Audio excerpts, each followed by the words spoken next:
Dear friend, let me ask you one question.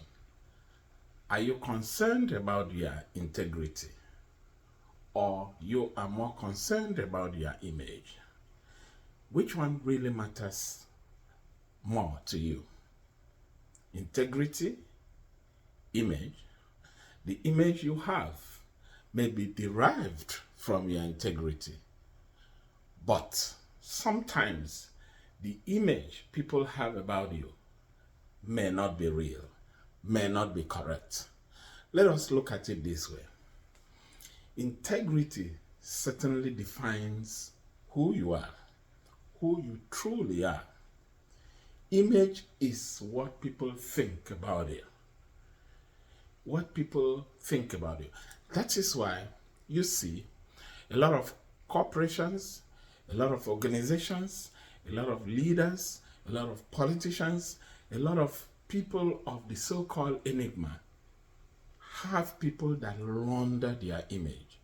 They have a department or they have a unit in their corporation or in their organization that really wants to put out this information about this individual, about this leader.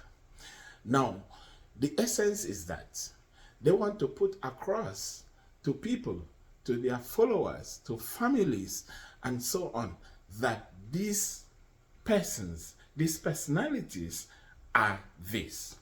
But sometimes, when the chips are down, you realize that the image people have about you or have about a certain leader may not be correct. That is why we should be more concerned about our integrity.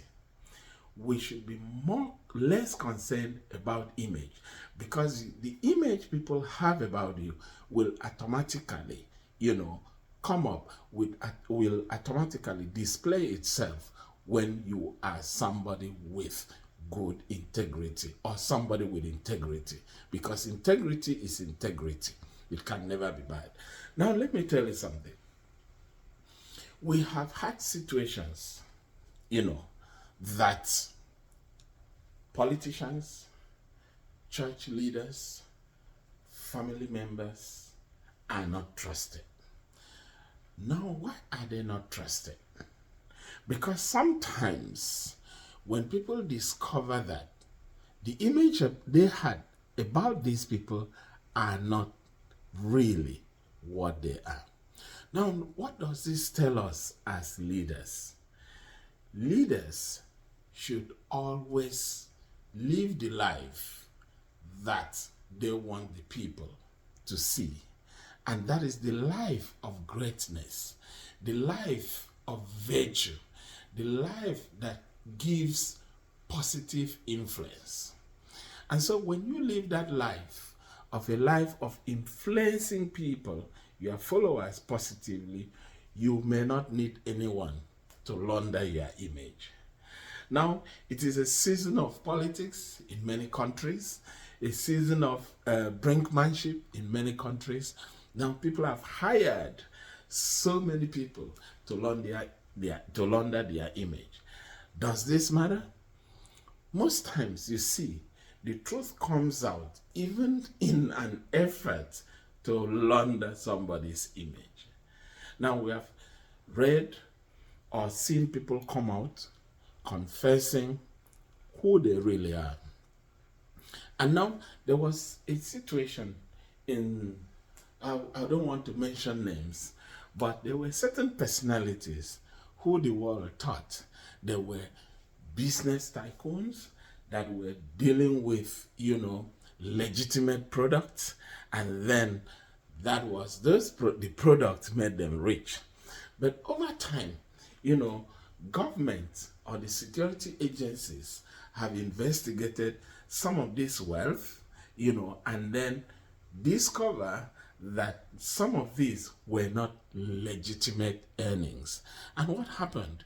Sometimes when this happens, they get arrested, they are prosecuted, and now the world now see who these people were. Now, before the arrest or prosecution, people were having a very positive image about these people. Oh, these are philanthropists. These are people that, love people. They donate here, donate that, build community centers and all that. From illegitimate or what we will call ill-gotten wealth. Now, spare yourself as a leader from the embarrassment that may come from this. If you are a chairman, if you are a legislator, if you are, I would say, politician, you are the family head, the family leader, you are the church leader, wherever you are, both in the secular or religious world, please be a person of integrity. Because what does this do? Integrity builds trust. Now, do you think some of these so-called philanthropists, some of these politicians with ill-gotten wealth, do you think after the bubble is burst, that people still trust them? No. Once your image does not portray what you really are, that is when you lose followers as a leader. That is when people cease to trust you. Now, another thing is that when you are someone of integrity, you actually exert influence, because everyone likes what is good, except you are not somebody with, I would say, normal faculties. If you are somebody with integral faculties in you, you will like what is good.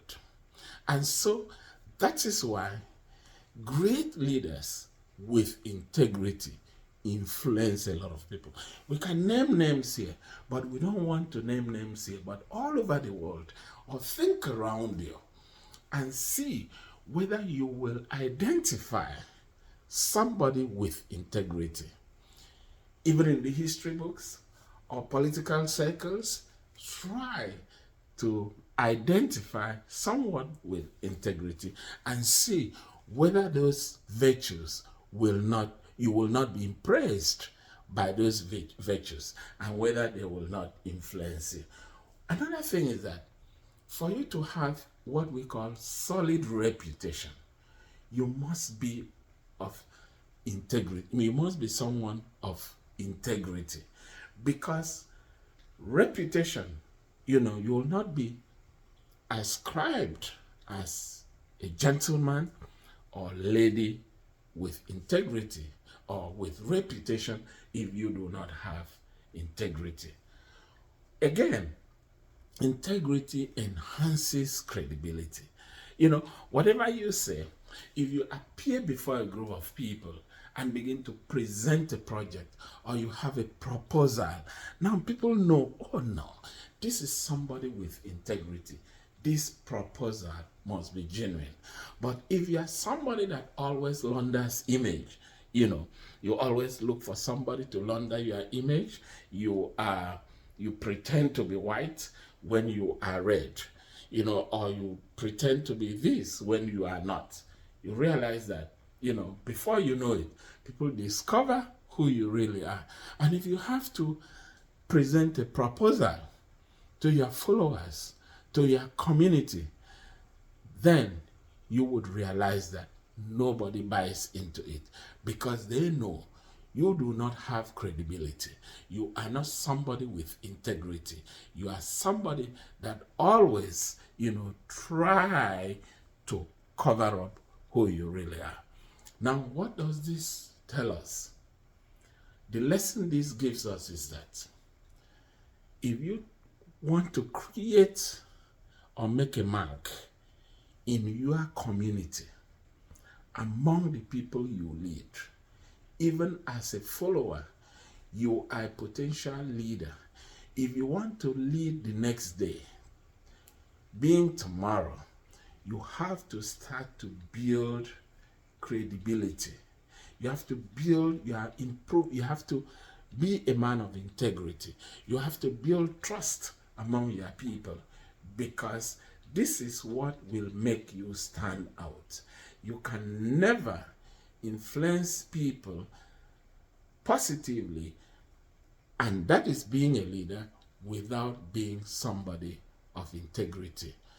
Now, please remember to subscribe to this channel, click the like button, and also click the notification button, so that whenever we come around, you will be the first to see our video. This is a brainstorm. Do you agree with these principles? Do you agree with these virtues? Do you think people will believe you without being somebody of integrity? Now let me read your comments. Let me also read where you disagree with what I'm saying. Now look around you, as I've said. Do you have politicians of integrity in your community? Do you have leaders of integrity in your community or in your organization? Are you a leader yourself? Can you be said to be of somebody with integrity? How many people have you influenced positively? How many people want to be like you? And how many people, if we are leaders, or leaders, how many people have we influenced positively? And how many people have we gone beyond the first level of leadership to influence? Think about this as we'll come your way again shortly.